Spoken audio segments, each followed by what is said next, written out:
Of study of economics. The study of economics is very important for the individual as well as to the society. Recognize the scarcity of resources against the unlimited wants. Prioritizing the use of resources and identifying more important and less important. Economize on the use of resources and search for more efficient ways of using the resources. Engage in economic activity to support family as well as the country.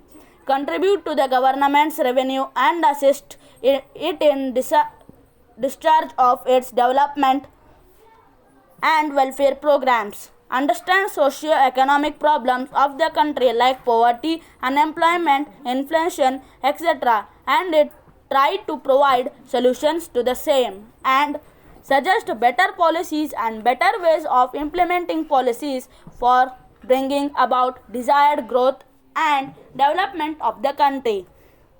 Economic activities. Most of the goods and services that we use every day are limited in supply and hence are not available free of cost. These goods and services are called economic goods and services. We use our skills and labor to earn money and satisfy our wants by using that money. The varied activities which we perform in order to earn money and wealth for satisfaction of our wants are called economic activities. These economic activities can be classified into four kinds. Production. Production activities are those that produce goods and services. For example, agriculture, animal husbandry, fishing, mining, forest development, different kinds of industries, transport, communication, etc. Consumption. Goods and services that are produced for consumption. Man satisfies his wants by buying goods and services. All these activities are known as consumption activities. Exchange. The producers produce goods for the consumers. There is marketing system to supply the produced goods to the consumers. In this system, activities of collection of goods, transportation, selling and buying takes place. Distribution. The income that is earned through the production of goods has to be distributed to the various factors of production that have enabled the production. This process involves activities undertaken to determine the price of factors of production. Steps have to be taken to ensure that income and earned is distributed among all factors in a just manner.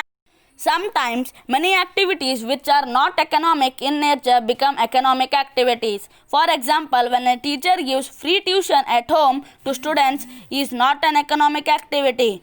When same teacher charges fees for giving tuition, it becomes an economic activity. Micro and macroeconomics. Since economics is a study of human activities, it is a very vast subject. Therefore, in order to study the different activities, it is divided into two broad branches called micro and macroeconomics.